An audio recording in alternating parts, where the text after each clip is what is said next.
Good afternoon, everyone. Welcome to Music Scene Investigation, or MSI, as we like to call it. Got to apologize to everyone off the top. We had some technical difficulties today, which required that this broadcast be audio only. Again, we apologize for that. We're glad you're hanging in with us and hope you enjoy the show today. We are back after a long hiatus, and we're happy to be back, first of all. We hope everyone had a great holiday season with the Christmas and New Year holidays that just passed. And do us a favor, if you get a chance, drop by the Music Scene Investigation website, musicsceneinvestigation.com, and drop us a note in the Contact Me page or Contact Us page. Let us know what you got for Christmas. What kind of musical stuff you got, whatever you'd like to tell us about. It'd be a great thing for us to know about, for you to share with us and everybody else who's a fan of the show as well.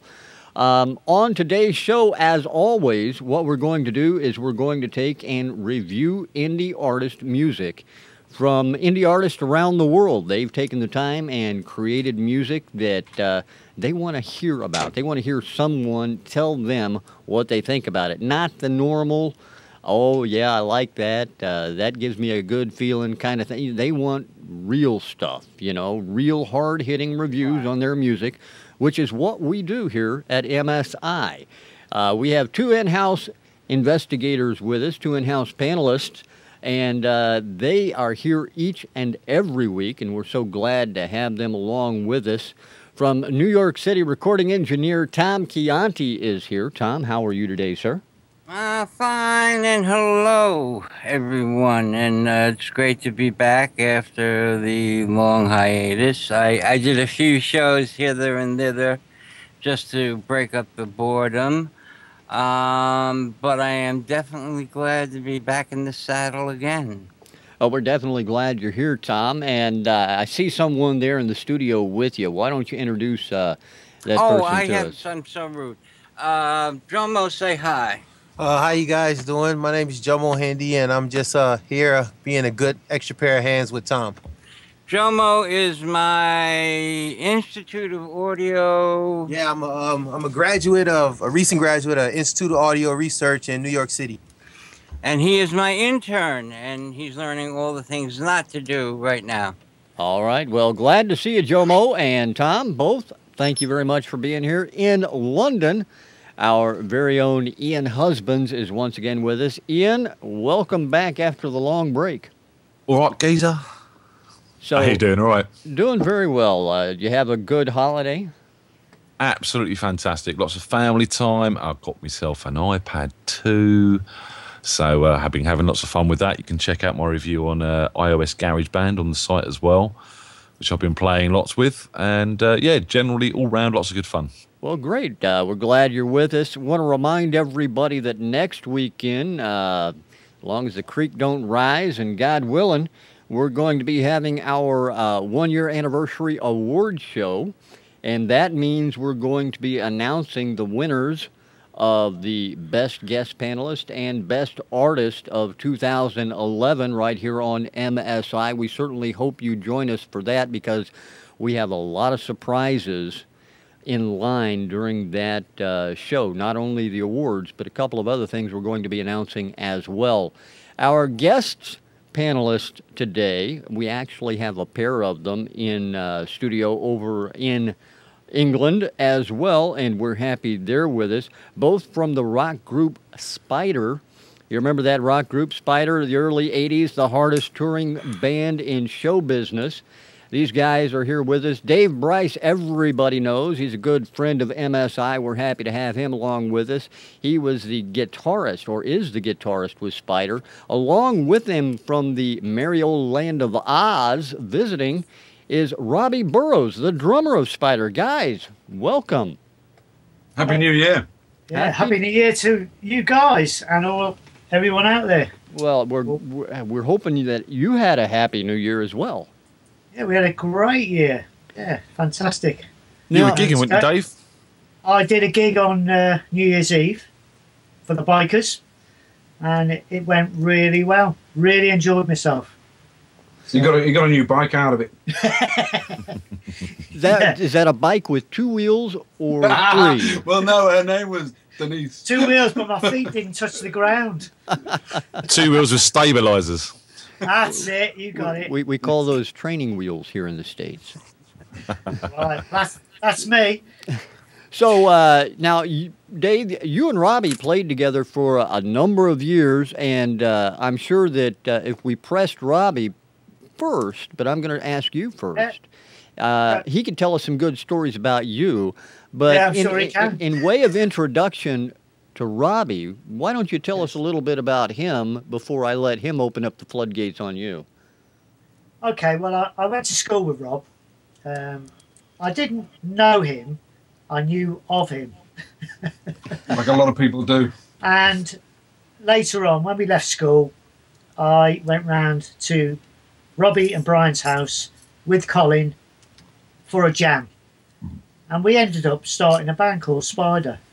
And that was the start of it, 1976. We were all 16, apart from Brian. It was I think it was 19, wasn't he? Sorry, I just want to add in here. 1976 was the year I was born. Okay, thanks for that, Ian. Just wanted to say that. I feel sorry for you. 1976 was 2 years after I graduated. Well, I heard 1976 was when the most gay people were born. How do you know that, Rob? I live in Sydney. He's done his research. My boyfriend told me. So that's when I knew Rob, and I was a little bit scared of Rob, but once you got to know him, we all got on great, and the band, we started touring straight away. We started rehearsing. We were very enthusiastic, and we loved the idea of being in a band. And the band was then, and has been for the last 10 years, probably up to the last year, the be all and end all. So a lot of good things have come out of the band. So go ahead. Over to Rob. Yeah, let's find out a little bit more about Rob. Now, Rob, I mentioned briefly that I believe you're currently residing in Australia. Is that still correct, or am I completely off base? No, I'm not in Australia at the moment. I'm in London. Right. But no, I live in Australia. Okay. And I've been there for 17 years. So first of all, what took you to Australia, and what now brings you back? Getting away from Spider. No, it's a very, very simple answer. I went to Heathrow. I got on an aeroplane. That took me to Australia. And guess what? It brought me back. I knew I should have asked a more pointed question. No. Okay. No. I met a girl, a backpacker, Australian backpacker. Because there was a law in the 90s.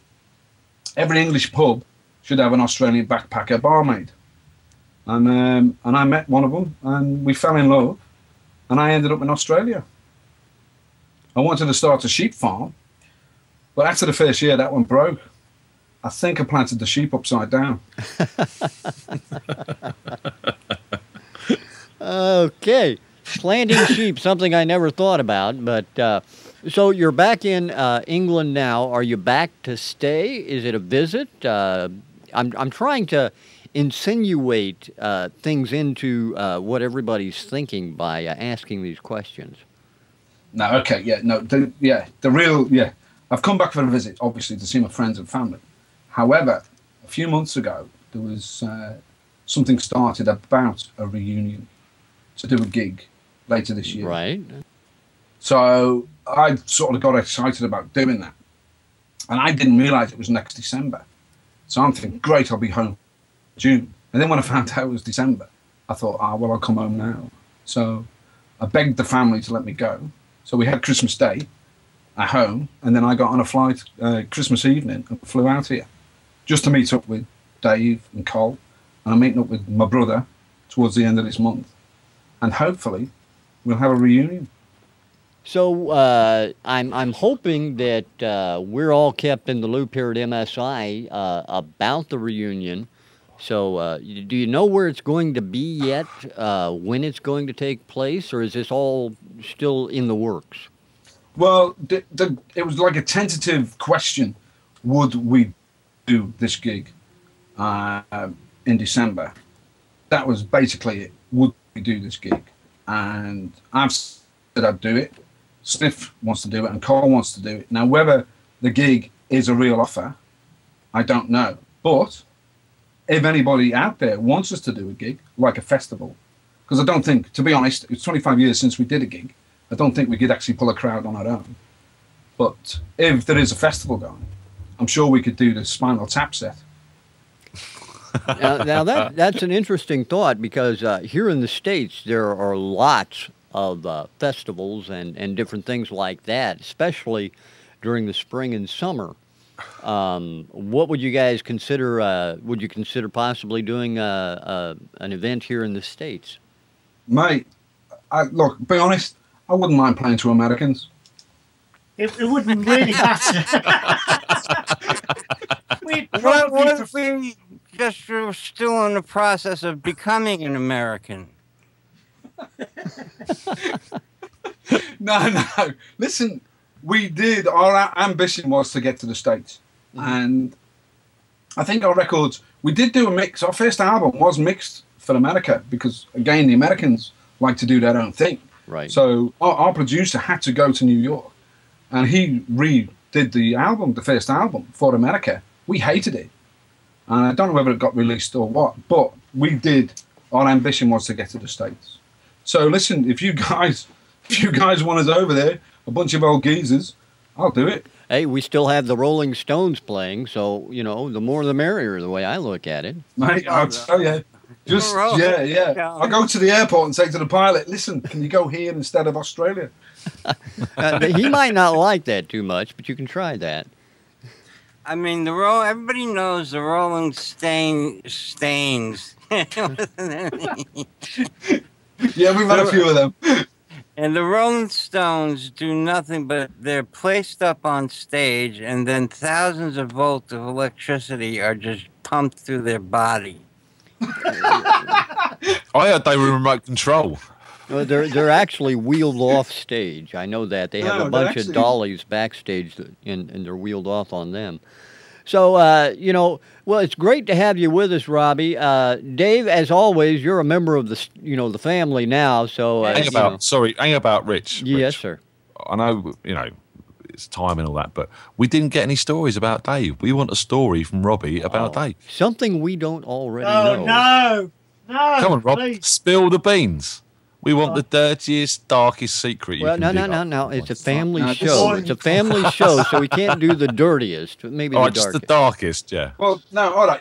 As Sniff said, we did go to school together. Now, I remember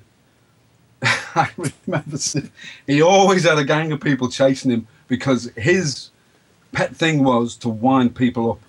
And he always had people running after him to beat him up. And I was one of them people because he came running past me saying, look, it's Bugger Burrows. So then I got into LA and we just used to kick the hell out of him. However, I suppose, when we were touring and stuff, you'd always find Dave backstage. He ironed all our stage gear. He used to iron up. He used to iron. It's very domesticated. He was the guy that ironed our pants. I think that's a bit embarrassing, isn't it? It's that deep barking there. Is that good enough for the show? That's fantastic. No. Should I tell you about Big Bertha? Now, the man who irons pants is a good enough nickname. Mate, I'm telling you. How do you iron a guitar? Well, no, he used to do all that. He used to tune up all the guitars, get them all in tune, restring them and stuff, and then he'd have the ironing board out doing our stuff. Honestly, you went backstage and saw him doing that. So you're not only known as the hardest working band in rock and roll, but also the best dressed. Well, best ironed. I was going to say, did you see their outfits? Best pressed, I guess. It was 80s rock. Well, guys, it's great to have you with us this week, and we're just pleased as punch you're here. But we are here for a reason, and that's to review music that's been sent in to us. Yeah. So if you guys are ready for that, I'm ready to spin up the first track so everybody can have a listen to it. What do you say, guys? I am having computer difficulties. Okay. Um, I should have asked everybody. We were having so much fun on the pre-show. I should have asked everybody if they got to the playback page and were able to make sure that was all operational. But unfortunately, I didn't do that this morning. I'm good. We're okay. Okay. I'm good. So Tommy, it just won't get to the page for me. are you logged in, Tom? Hold on, I'm going to the icweekly.net. And go to the MSI page. ICweekly, MSI. Tell me it again, I forgot. You could go to musicsceneinvestigation.com or msi.icweekly.net.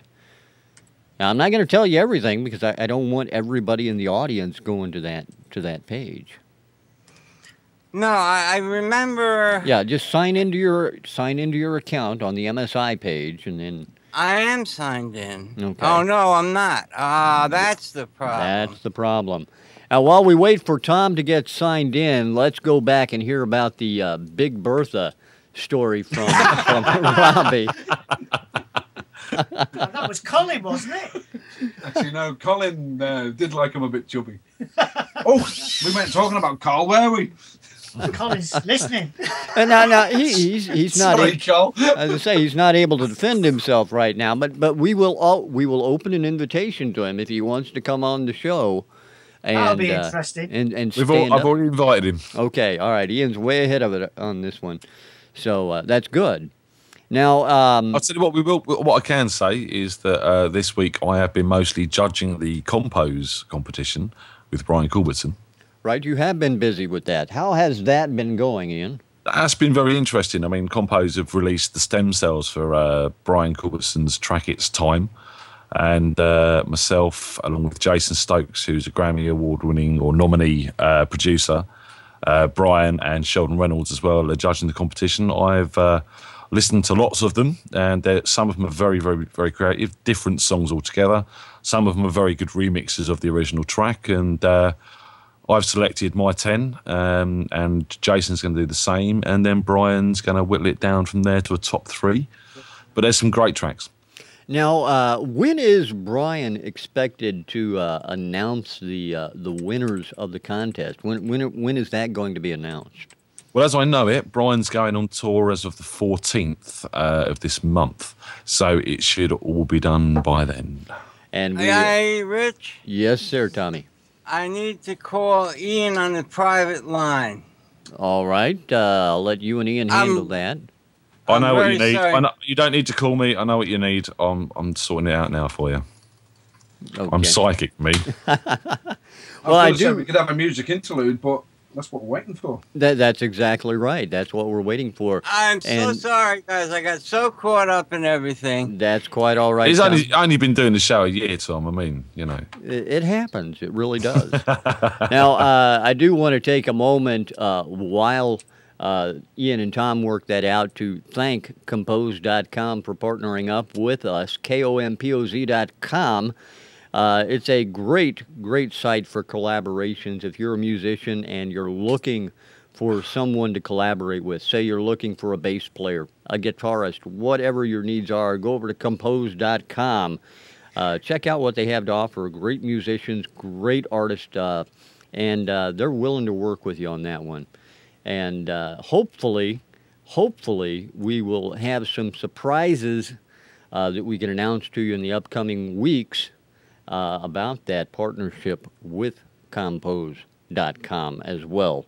So we really want you to take a look at them and want to thank them very much for being a part of what it is all independent musicians do.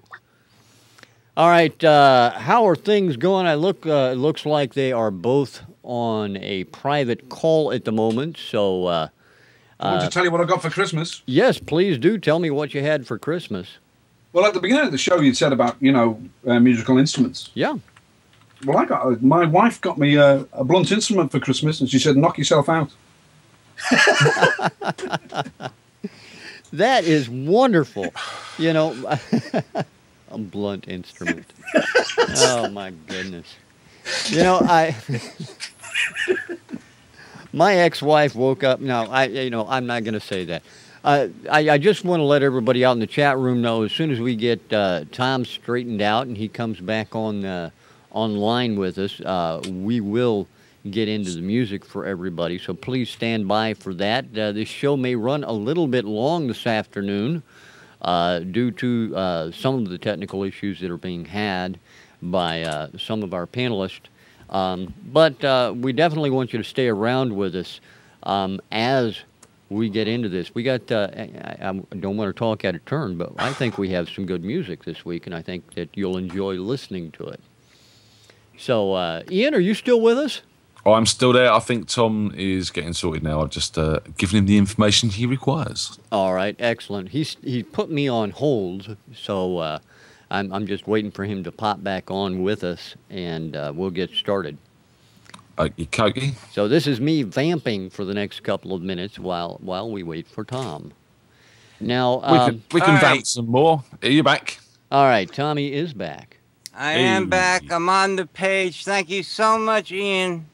Not a problem, darling. All right, you all lined out then, Tom? Yeah, we're okay.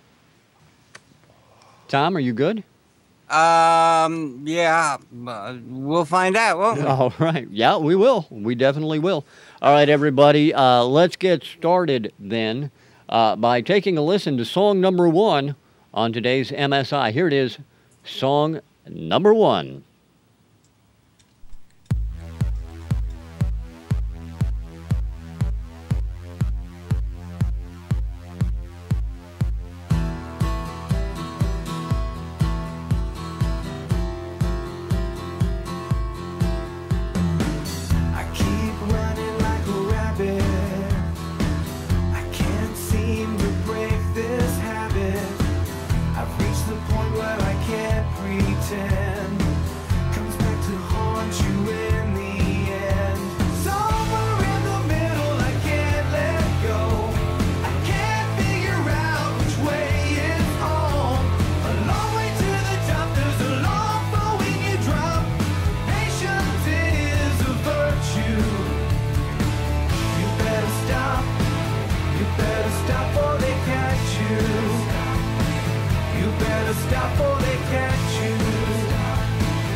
There it is, song number 1 on today's MSI.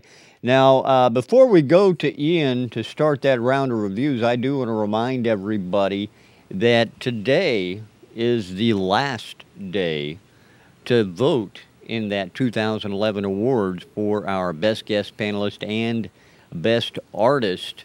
So get your votes in and do it before midnight tonight Eastern Time to make sure that they count. Ian, what did you think about song number 1? What a great start to 2012. I'm hoping that this is going to be a sort of marker of how this year is going to be with MSI. What a great song.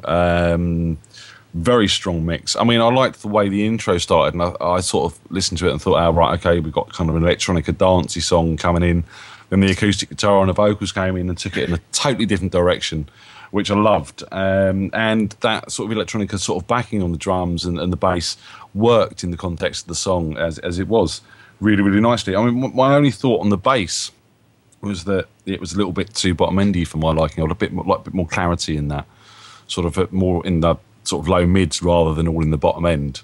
But, I mean, that's being really picky. The whole song was well written. It had an air of Chris Cornell to me, not in the voice, but more in the songwriting, some of his solo stuff. And it was brilliant. Very hooky chorus, great move into the middle 8, strong vocals, strong dynamics. I mean, what more can I say? This is a really, really strong track, very commercial. I think it was there. All right, I appreciate that, Ian. Let's go to Tom, find out his thoughts on it. Tom, song number 1, how'd it hit you? Ian, your song had vocals? Yes. Now, if we were on video, you'd have saw my eyes get very wide at that point.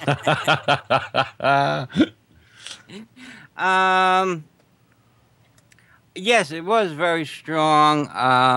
The harmonies were well blended. There was just some minor... The vocals, the lead vocals got softer at the second half of the song than they did in the beginning, and I noticed it especially coming off the breaks. I mean the choruses. When the first, when the song first started, the vocals were well placed, and I liked them, and then the chorus came in, and I liked that, and the middle 8, I don't know, because of the tempo of the song. I thought it should have been a middle 4 or middle 6, just something a little bit more quirky. It's a very strong song, but let's go to the next level, guys. Don't say, well, this is what I have wrought, and wrought this I have. Do something daring, and you've got a good track. Try some things. I think just a shorter middle break there might have, kept it rolling a little bit quicker all the way through, or given it that skater's boost, like when they come around a corner and somebody grabs your arm and shoots you on. Very hooky chorus. I would have liked to hear some horns. Just like go back to some old David Bowie type of stuff. A lead lick in the chorus, just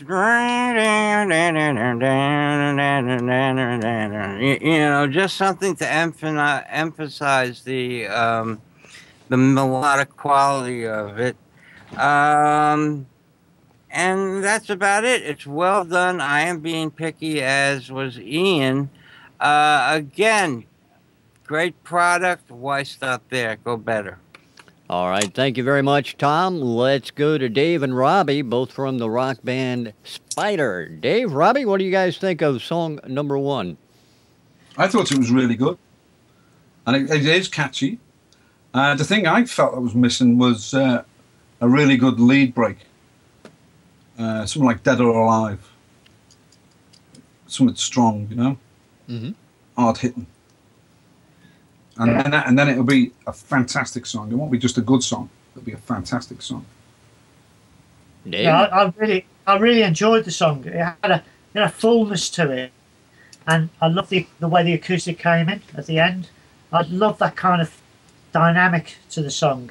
It kind of built up, and then it sort of slowed down, and then it builds again and builds again. I really enjoyed that song. So it had a kind of fullness to it. So no complaints from me. I can't be picky on that one. All right, well, there you have it. That's song number 1. The name of that song is Somewhere in the Middle. The artist who brought that song to us is Monte Pittman. Monte Pittman with Somewhere in the Middle. We appreciate the fact they sent that to MSI for review. Now, once we get to song number 2, I want everybody on the panel to note that it's a bit louder than what song number 1 was, so adjust your playback accordingly. If you guys are ready for song number 2, we can get right to it. So we do it. All right. Here we go with song number 2 on today's MSI. Here it is.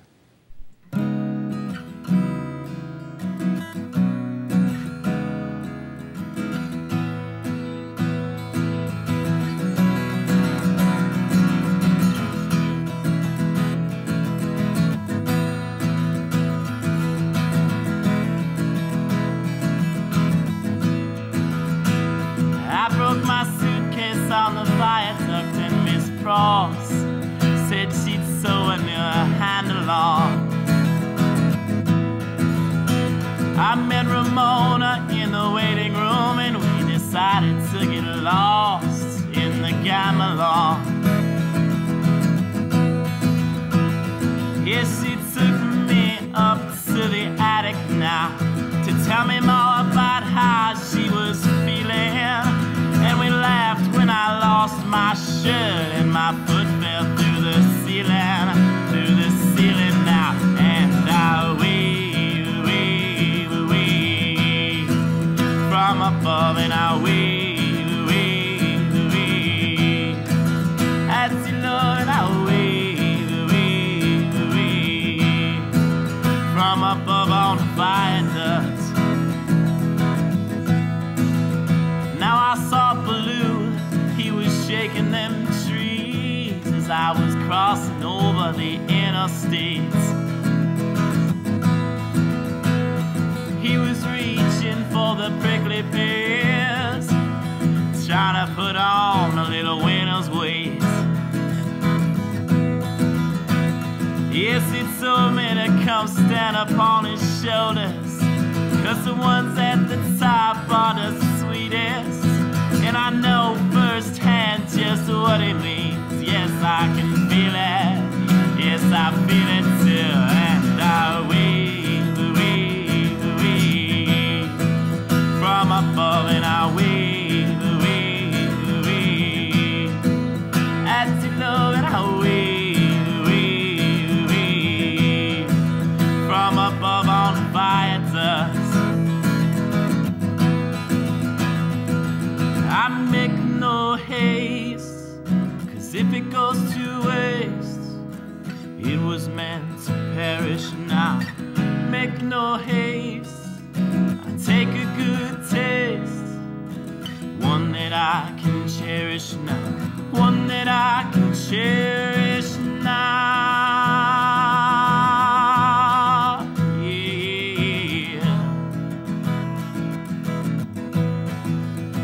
And the onlookers can think whatever they please, but to me it feels just as real.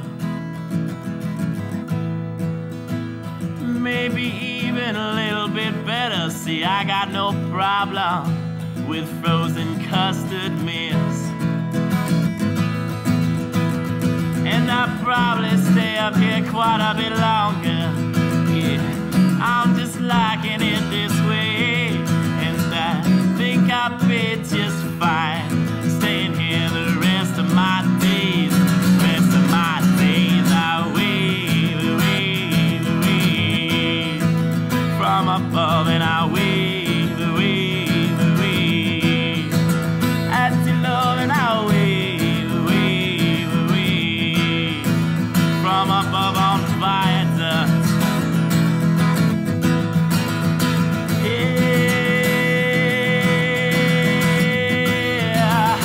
On the Viaduct now.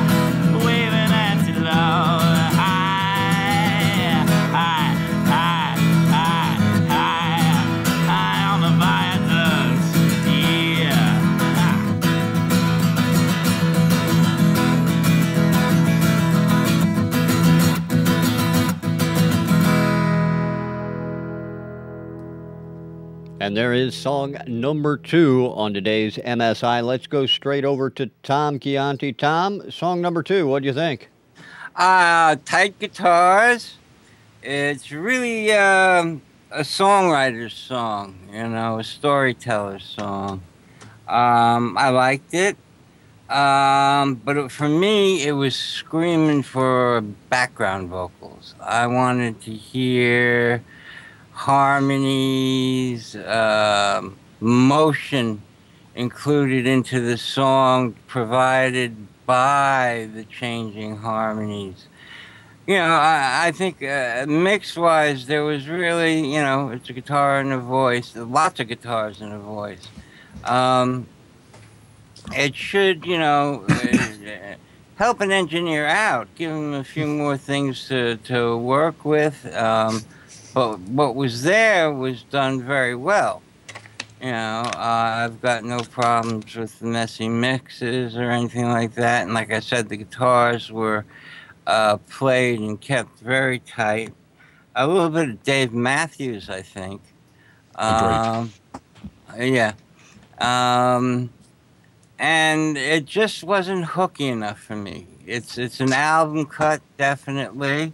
It's a good album cut, nothing wrong with that.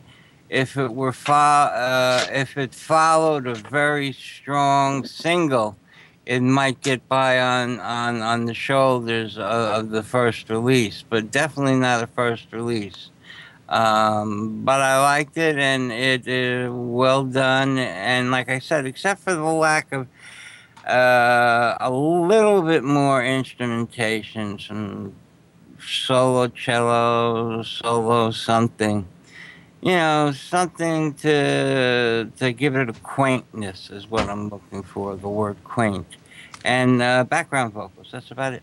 All right, thank you very much, Tom. Let's go over to Dave and Robbie and find out what they thought, guys. Yeah, no, it's a great song. It's not very commercial, though. I mean, me being a drummer, there's one thing really lacking in that song, and that's drums, obviously. We record. I know, but I mean, if you're going to put it on a single, if you want to sort of commercially sell it, I think you've got to sort of have a bit of kick in there. We don't charge by the instrument.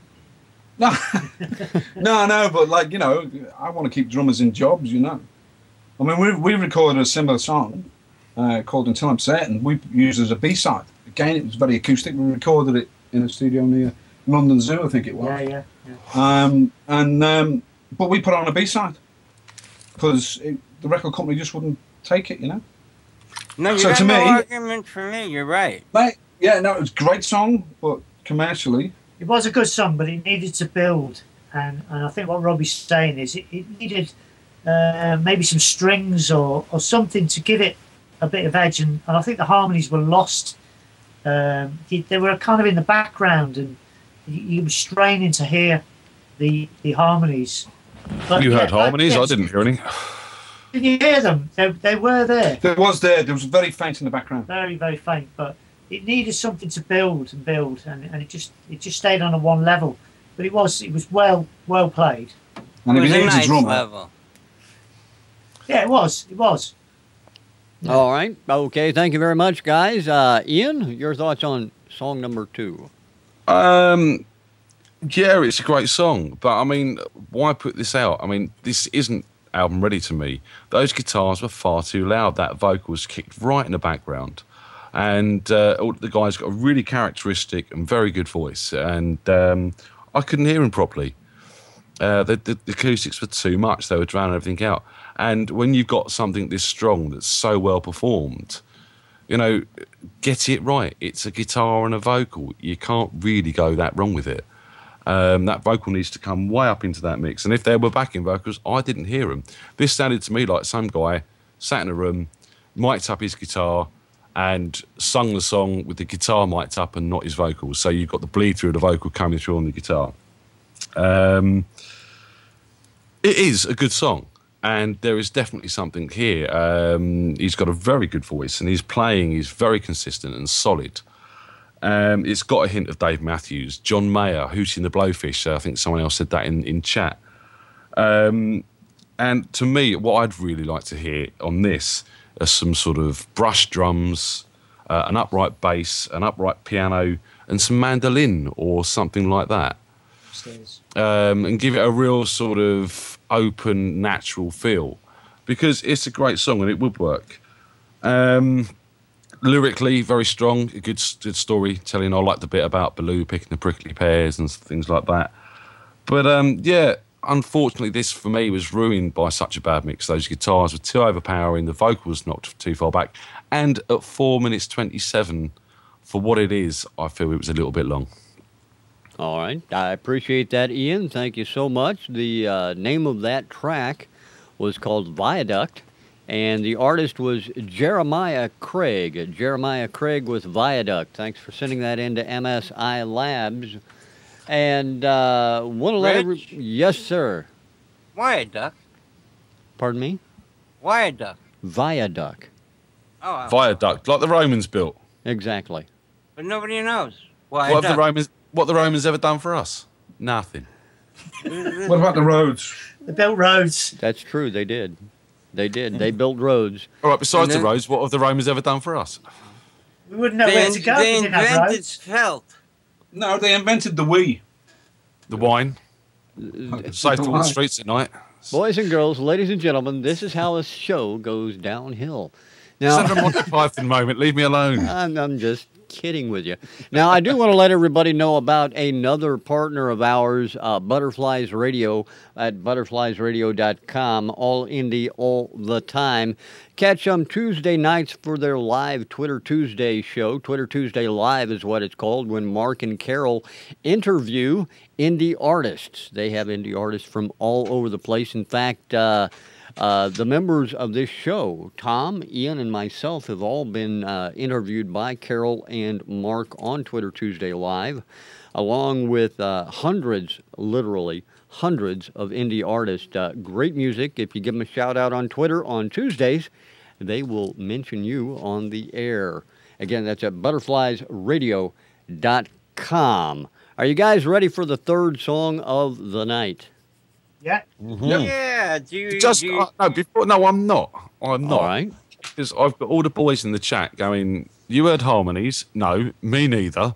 No one else heard harmonies in that song. Were we listening to the same track? Hang on a minute. What drugs are you on? Now, only legal ones. No. If you listen, there is a background vocal in there, unless we've just got a real high mix where you're getting like bleed. But no one else in the chat room heard harmonies. yeah, Well, I will take the song apart in my mixography room and take out the magna cum laude microscope and play it really, really soft, really, really loud. And if I still don't hear any backgrounds, I'll tell you what, Tom, why don't you do that and give us a post up on the website and let us know what your dissection of the song defines. I will amoebalize it. That would be great. All right, let's get right to song number 3, everyone. Here it is, song number 3 on today's MSI.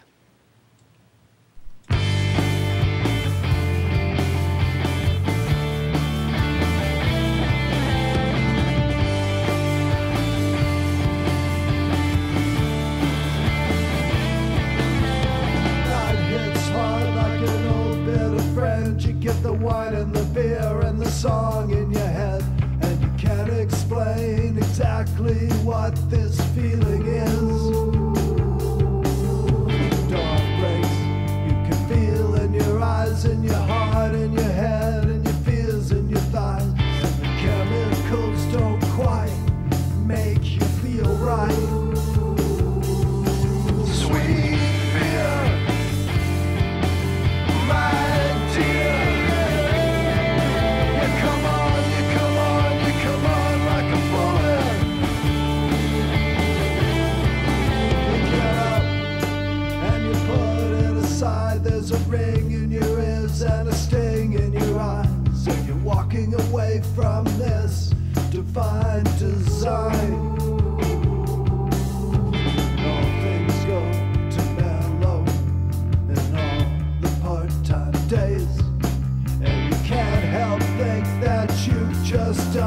say. Lying, lying, tracing, flashing over in each passing phase. All these thoughts that you thought that you heard, you think this is it, the end. And the enemy sights. If you want this thing time, waking up, picked up and tired, as I live, stand and to end. Sweet fear, my dear. You come on, you come on, you come on like a bullet. Sweet fear, my dear. You come on, you come on, you come on like a bullet, like a bullet.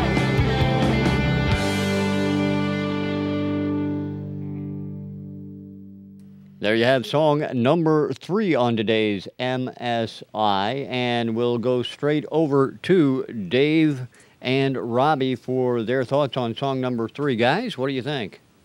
Yeah, I kind of like this song. It had a very loose feel to it, like they just went into the studio and just recorded it. If you know what I mean, they got their instruments and they just played it, and it was kind of a little bit disjointed to me. I'm not saying that's a bad thing. It had a good kind of live feel to it, and a very relaxed feel, and yeah, relaxed feel. I quite enjoyed it. So I'll let Robbie continue on this one. Actually took me back to 1979. I call the indie bands Yes. Yeah. that was playing all the clubs and pubs around. But it sounded to me like we came in halfway through. I mean, 2 minutes 31, is that the right length of the song? Or did we only get half of it? 2 minutes 31 is the entire length of the song, yeah. Yeah, the way it just started off was like, I felt like I'd missed a bit. Yeah, it was a bit disjointed at the beginning. It was like it wasn't a regular start. It was cut through. But in saying that, yeah, pretty cool. All right, let's go to Ian, find out what he thought. Ian? I think you should get some remote login to look after your mother. That's probably true. Yeah, I mean, yeah, this took me sort of back to the late 70s, early 80s, sort of. It had a very David Bowie-esque, Depeche Mode type feel to it, a bit of psychedelic furs, someone said in the chat. I agree with that as well. And it was a little too loose for my liking, especially the intro. There's some real timing issues on the intro. I actually restarted the song because I thought it might have been my stream, but it wasn't. It was the same both times. And, you know, it would have had its time 20 years ago, maybe, if not longer, more than that. But the mix was, I found, very inconsistent. The vocals were there sometimes, and then they dropped out, and then they were panned left and right, and the guitar part was in the middle. And across the mix, I found the whole thing very inconsistent. The levels of the guitars, the drums just disappeared on the chorus. Couldn't hear them. They were sort of buried in a mess of guitar noise and reverbs. Vocals were probably a little bit too loud for me on this track, but I mean, at least you could hear them this time around. And this whole thing, I think, needs to go back in the studio, needs parts re-recorded, and needs a total remix and remaster. I mean, there is a song there. I don't see it has any place in today's charts, especially not here in the UK. But I liked it, but I wouldn't be rushing out to buy it at the moment. All right, thank you very much, Ian. Tom, your word on number 3. Loose. You care to expand any? Yeah, I will. But the mix was loose, the playing was loose. There was definitely, it sounded like they started with maybe a decent mix and then ran it through a trash compactor. Maybe That's cruel. That is so cruel. well, no, I mean the mix just got, it just got crunched, and everything's on top of each other, and the bass, which was a nice sound, had no room, and that's where you get that disjointed feeling from. when things are stepping over each other, and it's like all of us trying to get Rich's attention at the same time. Rich. Rich. That's why you talk. I mean, how much of a mix can you stand like that? I mean, the song itself is inoffensive. It breaks no new ground. I would call it current only because there are so many different styles out there. It's bound to strike a chord with some group of anyone from 18 to 80, you know. It just, to me, Elephant Man. Elephant Man? Yeah. That's his Tourette's kicking in again. No, it reminds me of the Elephant Man, where, you know, every time you looked at him from a different view, something else seemed disjointed. Okay. Yeah, but he was very black and white, you know. What?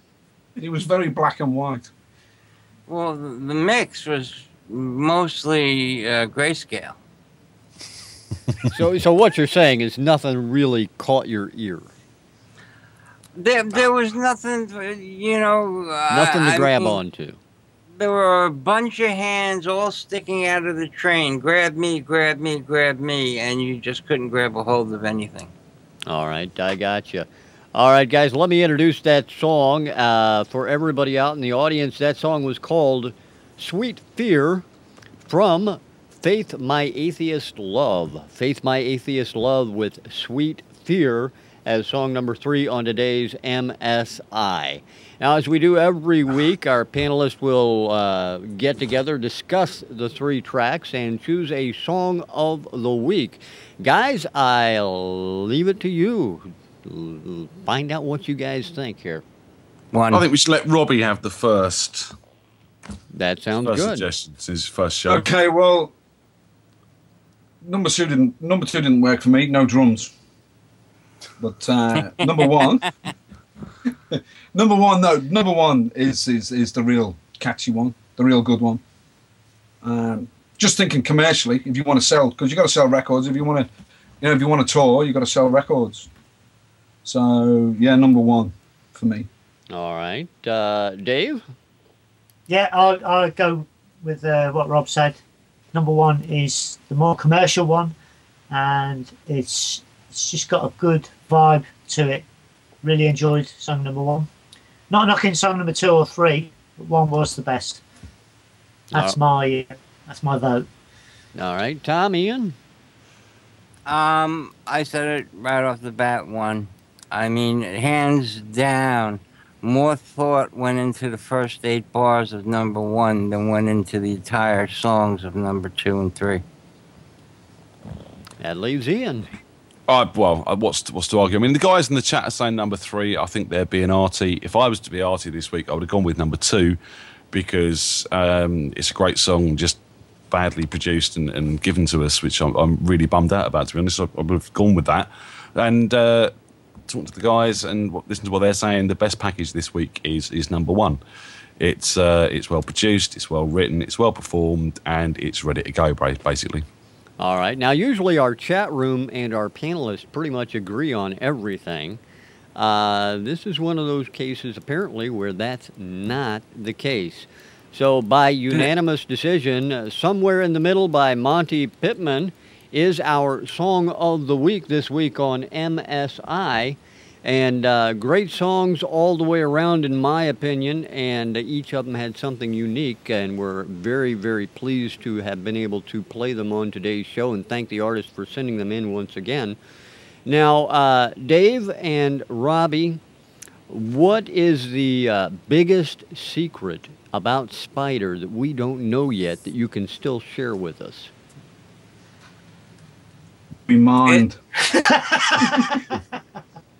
No, we did. We mind. Only the once, though. It was on a BBC show. And how Yeah, true. The British broadcast censors. Miming. Yes, that's it. Now, when you mimed, when you say you mimed, it was kind of like the white face with the man in the box kind of thing. No. We did the fire eating. Rob, I've got to ask this, right? How does a drummer mime? With difficulty, they cut up some cardboard. No, really. They cut up some cardboard and covered the drum kit with it and said, now hit that. And then the guys in the sound booth would say, man, it's still coming through.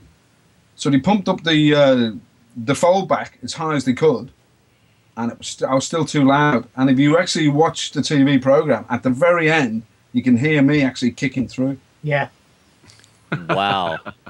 Now, everybody always said, that whatever you see on TV, that's live. It's not, miming or faking it in any way. Kind of like pro wrestling, it's never faked. But now we know the truth.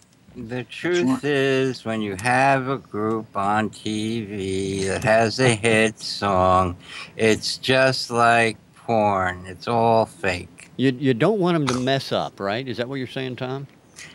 You Yeah, want to make sure you get the money shot. I was going to say, I thought about the whole point about porn was that you did get the mess up. Money shot there, that's right. Well, that's right. But no, I did have a girl that did fake it once. On that note, I want to thank both of you for being with us on MSI. Thanks, guys. Listen, Rich, Yes, can yeah. I make a quick announcement? Absolutely, Dave. Have I got Please. time? I want to plug Mr. Colin Harkness's band, who are performing on Saturday, February the 18th at the Diamond in Mansfield with Status Quo and the Jackie Linton Band. And also, the backlog of Spider CDs is coming out on Cherry Red Records sometime this year. And they're going to release our third album, which is called Raise the Banner, which is quite exciting for us guys. Absolutely, absolutely. Congratulations all around, and definitely want everybody to get out and see the band on, when was it again? We don't know yet. We don't know. As I say, we're going to see what happens comes from this. We're just going to, fingers crossed, see if somebody approaches us and says, we want to put you on that festival. All right, so if they want to approach you, if somebody happens to be listening to this that wants to book you guys for this reunion, how can they get in touch with you? Well, and we want 15%. Mate, you're cheap. I'm easy. They can get in touch on the Spider Archive or spiderband.co.uk, or I've just started a new band, or not me personally, but some musicians just started a new band called AWOL. We'll be doing a few gigs down the line, so they can get in touch with myself through Lemon Rock. All right, sounds great. Now I do have a message from our chat room to Robbie. Randolph out in the chat room says, "You are hilarious. You cracked him up 5 times." Only 5. That's what I was thinking. I've got to come back next week. Well, we're going to have you back on. That's for sure. And maybe you can crack him up, 100%. Wow. I had this walnut. He was cracking up. All right, guys. 6 times. There you go, 6 times. All right, thanks, guys, for being with us. Ian, Tom, thank you as well. Glad you're here every week. Yes, sir. Rich. Yes. I want to send out love and kisses to all our friends in the chat. Randolph, Pinky, Frozen Entropy. Who else was in there? 8-month malfunction. Who the hell is that guy? Some weirdo. Follows you guys around like a nutter. Anybody else in the chat I missed? I'm sorry. And just want to thank you guys for being so interested and down with us as we take on the randomness of this business called music. Absolutely. Ian, you had an announcement as well? I just wanted to say, make sure you tune in next week for our award show. It's going to be great. Best artist, best guest. Unfortunately, not Dave Bryce, because I think he only got 1 vote. Hang on a minute. Have I still got time to get my votes in? You do. You still have, yep. If anybody wants to vote for me, it's Robbie Buzz. And in fact, everybody has time to get their votes in until midnight tonight Eastern Time. Go to msi.icweekly.net or musicsceneinvestigation.com or .info and head to the contest page and make your vote count. Till next week when we come back with that award show, thanks for being with us, everybody. We will see you then. Until then, have a great new year. Bye, y'all. Bye-bye.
Top and a long fall when you drop. Patience